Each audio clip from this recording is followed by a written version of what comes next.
வணக்கம் யூவர்ஸ். ஸ்ரீமதி கீதா வீரராகவன் எளிய தமிழில் எழுதி வரும் ஸ்ரீமத் பாகவதம் 216வது பகுதியை வாசிக்கவிருக்கிறேன். இத்துடன் பாகவதம் 9 ஸ்கந்தங்கள் நிறைவு பெறுகின்றன. முதல் 8 ஸ்கந்தங்களும் 4 புத்தகங்களாக பேக்கிடம் டேல்ஸ் மூலம் புஸ்தகாவில் பிரிண்ட் செய்யப்பட்டு வெளியிடப்பட்டுள்ளது. புத்தகங்கள் வேண்டுவோர் ஸ்கிரீனில் தெரியும் நம்பருக்கு ஃபோன் செய்து பெற்றுக்கொள்ளவும். பாகவதம் படிப்பதும் படிக்கச் செய்வதும் கேட்பதும் கேட்கச் செய்வதும் மகா புண்ணியமாகும். தொடர்ந்து என்னுடன் பயணிக்கும் அன்பர்களுக்கு மனமார்ந்த நன்றிகள். இப்போது 9வது ஸ்கந்தத்தின் கடைசி பகுதியை காண்போம். யது வம்சம். ஸ்ரீ சுகர் கூறினார், விதர்பருக்கு குஷன், கிரதன், ரோமபாதர் என்று 3 மகன்கள் பிறந்தனர். விதர்ப வம்சத்தில் வந்த ரோமபாதர் மிகவும் பிரியமுடன் நடந்து கொண்டார். ரோமபாதரின் மகன் பப்ரு, அவருடைய மகன் கிருதி, அவருடைய மகன் உச்சிக்கர், உச்சிகரின் மகன் சேதி, சேதியின் மகன் சைத்தியர். கிருதருக்கு குந்தி பிறந்தான். குந்தியின் மகன் விருஷ்ணி, நிவிருதி, தசார்கர், வியோமர், ஜீமுதர், விக்ருதி, பீமரதர், நவரதர், தசரதர், சகுனி, கரம்பி, தேவராதர், தேவக்ஷத்ரர், மது, குருவசர், அனுபுருகோத்ரர், அயு, சாத்வதர் ஆகியோரால் அந்த வம்சம் விருத்தி அடைந்தது. சாத்வதருக்கு பஜமனர், பஜி, திவ்யர், விருஷ்ணி, தேவாவிரதர், அந்தகர், மகாபோஜர் என்ற 7 மகன்கள் இருந்தனர்.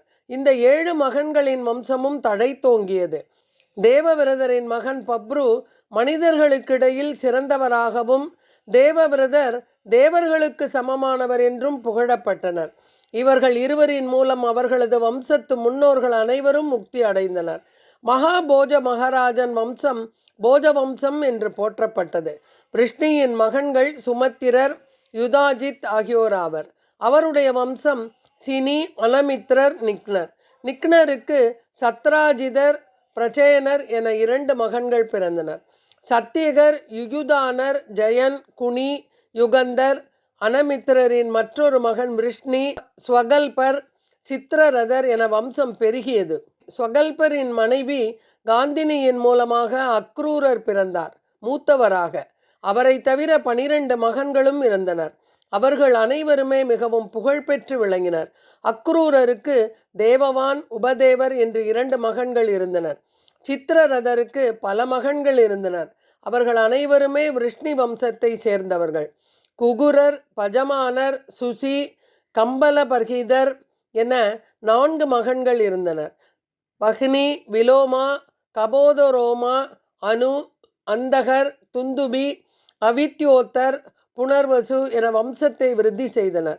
புனர்வசுவிற்கு ஆஹூகர் என்ற ஒரு மகனும் ஆஹூகி என்று ஒரு மகளும் இருந்தனர். தேவகருக்கு தேவவான், உபதேவர், சுதேவர், தேவவர்தனர் என்று 4 மகன்கள் இருந்தனர். மேலும் அவருக்கு சாந்தி, தேவா, உபதேவா, ஸ்ரீதேவா, தேவரட்சிதா, சகதேவா, தேவகி, திருததேவா என்ற 7 புதல்விகளும் இருந்தனர். ஸ்ரீ கிருஷ்ணரின் தந்தையான வசுதேவர் இந்த 7 சகோதரிகளையும் மணந்து கொண்டார். கம்சன், சுனாமா, நிக்ரோதா, கங்கர், சங்கு, சுகு, ராஷ்டிரபாலர், திருஷ்டி, துஷ்டிமான் ஆகியோர் உக்கிரசேனனின் மகன்களாவர். கம்சா, கம்சவதி, கங்கா, சூரபு, ராஷ்டிரபாலிகா ஆகியோர் உக்கிரசேனனின் புதல்விகளாவர். இவர்கள் வசுதேவருடைய இளைய சகோதரர்களின் மனைவிகளாவர். சித்திரரதனின் மகன் விதூரதன், அவரது மகன் சூரர், சூரனின் மகன் பஜமானர், அவரது மகன் சினி, சினியின் மகன் போஜர், போஜரின் மகன் இருதிகர். தேவமீடர், சந்தனு, கிருதவர்மா ஆகியோர் இருதிகரின் 3 மகன்களாவர். இம்மூவரில் தேவமீடனுக்கு சூரன் பிறந்தான். சூரன் மாரீசை என்பவளை மணந்து கொண்டு 10 பிள்ளைகளை பெற்றான். அவர்கள் வசுதேவர், தேவபாகர், தேவசாரவர், ஆனகர், சிருஞ்சயர், சியாமகர், கங்கர், சமீகர், வத்சகர், விருகர் என்று அழைக்கப்பட்டனர். இந்த 10 மகன்களும் மிகவும் புகழ்பெற்ற புண்ணியவான்களாவர். வசுதேவர் பிறந்த பொழுது அந்த தேவர்கள் துந்துபிகளை முழங்கினர். பகவான் ஸ்ரீ கிருஷ்ணரின் தோற்றத்திற்கு காரணமாக விளங்கும் இவர் ஆனக துந்துபி என்றும் அழைக்கப்பட்டார். சூர மகாராஜனின் 5 புதல்விகளான பிருதா, ஸ்ருததேவா, ஸ்ருதகீர்த்தி, சுருதஸ்ரவா, ராஜாதி தேவி ஆகியோர் வசுதேவரின் சகோதரிகளாவர். சூரர் தன் மகளான பிருதாவை தன் நண்பரான குந்திக்கு வாரிசுகள் இல்லாத காரணத்தால் கொடுத்தார். எனவே பிருதாவின் மற்றொரு பெயர் குந்தி என்பதாகும். ஒரு சமயம் துர்வாச முனிவர் குந்தி போஜராஜன் அரண்மனைக்கு வந்திருந்தார். அவருக்கு பிரீதா பணிவிடைகள் செய்து அவரை சந்தோஷப்படுத்தினாள். ஒருவித யோக சக்தியை அவரிடமிருந்து குந்தி பெற்றாள். அதை கொண்டு எந்த தேவர்களையும் அவளால் அழைக்க இயலும். அந்த யோக சக்தியின் ஆற்றலை சோதிக்க விரும்பிய குந்தி உடனே சூரிய தேவனை அழைத்தாள். அவர் உடனேயே அவள் முன் தோன்றினார். இதை கண்டு ஆச்சரியமடைந்த குந்தி சூரிய தேவனிடம், இந்த யோக சக்தியின் வலிமையை நான் சோதித்து பார்க்க விரும்புகிறேன். தங்களை அழைத்ததற்கு மன்னிக்க வேண்டுகிறேன் என்று கூறினாள். பெண்ணே, மந்திரத்தால் என்னை அழைத்தது வீண் போகாது. முனிவரின் அனுக்கிரகப்படி உனக்கு ஒரு புத்திரனை அளிக்க வேண்டியது என் கடமை. நீ திருமணமாகாத பெண்ணாக இருப்பதால் உனது கன்னித்தன்மை பாதுகாக்கப்படும். உனக்கு எந்த தோஷமும் நேராது என்று கூறிவிட்டு சென்றார்.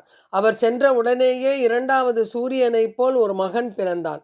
மக்களின் தூற்றுதலுக்கு அஞ்சிய குந்தி அந்த குழந்தையை ஒரு பெட்டகத்தில் வைத்து மூடி நதிநீரில் மிதந்து செல்லும்படி விட்டுவிட்டாள். பரீட்சித்து மகாராஜனே, உமது முப்பாட்டனாரும் புண்ணியவானும் பராக்கிரமசாலியுமான பாண்டு மகாராஜன் பிறகு குந்தியை மணந்து கொண்டார். கருஷ மன்னரான விருதசர்மா ஸ்ருததேவாவை மணந்து கொண்டார். அவளுடைய மகன் பெயர் தந்தவக்ரன். இவன்தான் முன்பு இரண்யாட்சகனாக பிறந்திருந்தான்.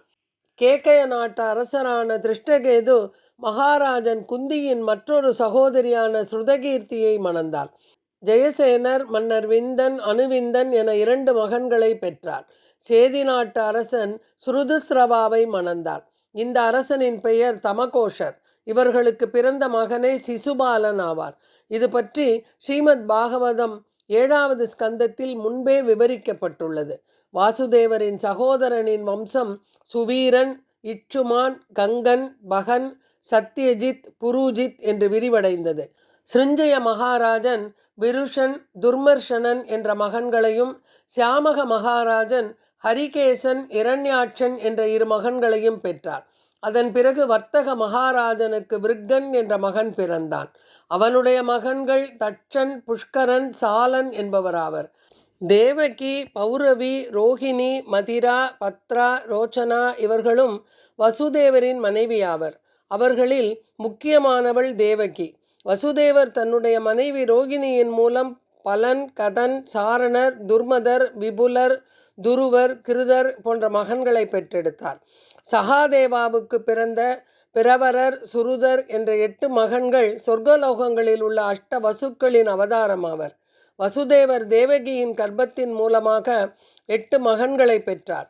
இவர்களில் கீர்த்திமான், சுஷேனர், பத்ரசேனர், திஜு, சம்மர்தனர், பத்ரர் மற்றும் பகவான் ஸ்ரீ கிருஷ்ணர் சேஷ அவதாரமான சங்கர்ஷணரும் இதில் அடங்குவர். சுபத்திரை உமது பாட்டி ஆவாள். எப்பொழுதெல்லாம் தர்மம் சீரழிந்து அதர்மம் அதிகரிக்கின்றதோ அப்பொழுது பகவான் ஸ்ரீஹரி தன்னிச்சையாக தோன்றுவார். பரீட்சித்து ராஜனே, பகவானின் சொந்த விருப்பத்தை பொறுத்தவரை அவரது தோற்றத்திற்கோ மறைவிற்கோ அல்லது செயல்களுக்கோ எந்த காரணமும் இல்லை. பரமாத்மா என்ற முறையில் அவர் அனைத்தையும் அறிவார்.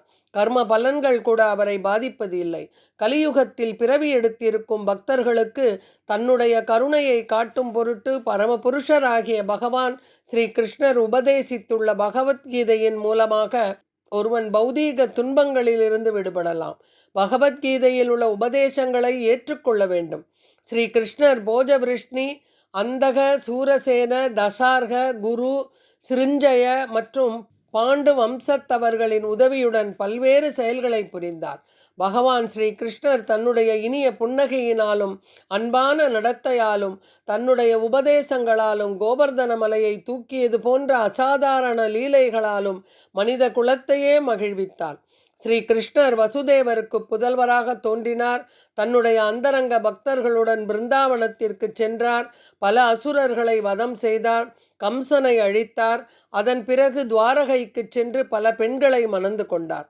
அவர்களின் மூலமாக நூற்றுக்கணக்கான மகன்களை பெற்றார். பூமியின் பாரத்தை குறைக்கும் பொருட்டு அசுரர்களை கொல்லும் நோக்கத்துடன் ஸ்ரீ கிருஷ்ணர் குருக்ஷேத்திர யுத்தத்தை ஏற்பாடு செய்தார்.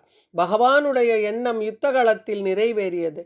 உலக பாரத்தை குறைப்பதற்காக ஸ்ரீ கிருஷ்ணர் குடும்ப உறுப்பினர்களுக்கு இடையில் ஒரு கருத்து வேறுபாட்டை ஏற்படுத்தினார். போர்க்களத்தில் தமது பார்வையாலேயே பல மன்னர்களை கொன்று அர்ஜுனனுக்கு வெற்றியை தேடித்தந்தார். இறுதியாக உத்தவருக்கு உன்னத வாழ்வை பற்றியும் உன்னத பக்தியை பற்றியும் உபதேசித்தார்.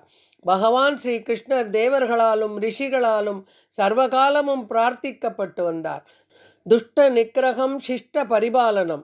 இது கலியுகம் ஆரம்பிக்கும் முன்பு வைகுண்டத்திற்கு திரும்பினார். பகவான் ஸ்ரீ கிருஷ்ணருடைய லீலா வினோதங்களை எத்தனை முறை கேட்டாலும் எத்தனை முறை படித்தாலும் நமக்கு எப்பொழுதும் மகிழ்ச்சியை தரும். ஸ்ரீ சுகர் மகிழ்ச்சியோடு விஸ்தாரமாக பகவான் ஸ்ரீ கிருஷ்ண அவதாரத்தையும் கண்ணனின் லீலைகளை பற்றியும் பரீட்சித்து மகாராஜனுக்கு கூறப்போவதை வரப்போகின்ற 10வது ஸ்கந்தத்தில் அனுபவிப்போமா? இத்துடன் 9வது ஸ்கந்தம் நிறைவு பெறுகிறது. நன்றி, வணக்கம்.